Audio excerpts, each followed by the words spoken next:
नमस्कार, आप live cities देख रहे हैं। मैं हूं जय शुक्ला। देखिए, बिहार में एक बार फिर से कोरोना ने डराना शुरू कर दिया है। वही कोरोना जिस कोरोना की वजह से कई महीनों कई दिनों तक लोग घरों में बंद रहे, एक बार फिर से बिहार में उसी की दस्तक देखी जा रही है। दरअसल ये खबर हम इसलिए बता रहे हैं क्योंकि आपको सावधान रहने की जरूरत है। बिहार की राजधानी पटना में पिछले 2 दिनों का जो आंकड़ा निकलकर सामने आया है वो डराने वाला है और बताने वाला है कि बिहार में एक बार फिर से कोरोना के मरीजों की संख्या कैसे बढ़ने लगी है। अब खबर बताते हैं आपको।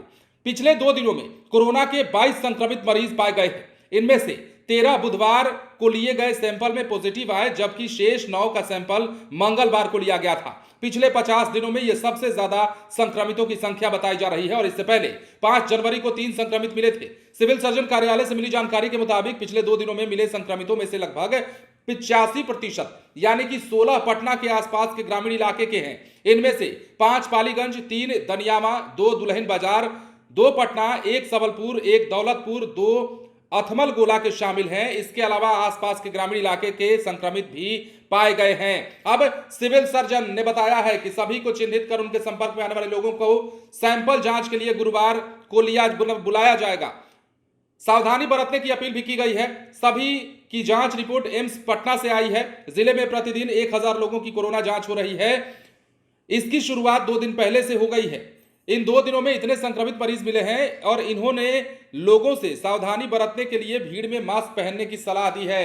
अब एक बार फिर से बिहार में कोरोना ने दस्तक दे दिया है और इसकी बानगी राजधानी पटना और आसपास के इलाके में देखने को मिली है। पिछले 2 दिनों में 22 कोरोना संक्रमित मरीजों के मिलने का जो आंकड़ा है, जो उनके मिलने की संख्या है, वो इस बात को बताने के लिए काफी है कि कैसे अब आपको एक बार फिर से सावधानी बरतनी होगी। देखिए, बहुत ज्यादा डराने वाली बात भी नहीं है क्योंकि कोरोना अब वो कोरोना तो है नहीं जो 2020 से शुरू हुआ और लगभग 2022 के अंत तक चलता रहा और लोग घरों में कैद होते रहे। अब कोरोना जो है, कहा जा रहा है, पिछले कई महीने पहले भी यह खबर आई थी कि कोरोना एक बार फिर से हो सकता है कि अपने अगले फेज के साथ लौटे, लेकिन ऐसा कुछ हुआ नहीं। बार बार कोरोना के बढ़ते हुए मरीजों की जो संख्या है वो इस बात की ओर इशारा करता है कि हमें सावधान रहने की जरूरत है। कोरोना कम हो सकता है, कोरोना के मरीज कम हो सकते हैं, लेकिन कोरोना खत्म नहीं होने वाला है।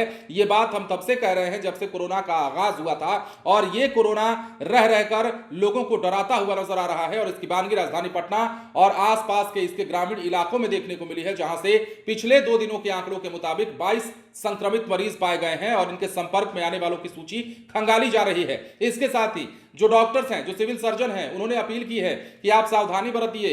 सोशल डिस्टेंसिंग का पालन तो आपको वैसे भी करना चाहिए, मास्क का उपयोग तो आपको वैसे भी करना चाहिए। पोल्यूशन का खतरा ज्यादा रहता है, उसके मुताबिक भी अगर आप देखें तो आपको मास्क पहनना चाहिए। लेकिन अब ऐसे में कोरोना को लेकर मास्क को अनिवार्य बताया है सिविल सर्जन ने और कहा है कि सावधानी बरतिए, अन्यथा एक बार फिर से कोरोना संक्रमण का दायरा जो है बहुत ज्यादा बढ़ जाएगा और बहुत ज्यादा जब बढ़ जाएगा तो क्या स्थिति होती है ये आपसे बताने की जरूरत नहीं है। एक बार फिर से कोरोना ने दस्तक दिया है और बड़ी संख्या में राजधानी पटना के आसपास इलाके में मरीजों की पहचान की गई है। बने रहें लाइव सिटीज के साथ। धन्यवाद।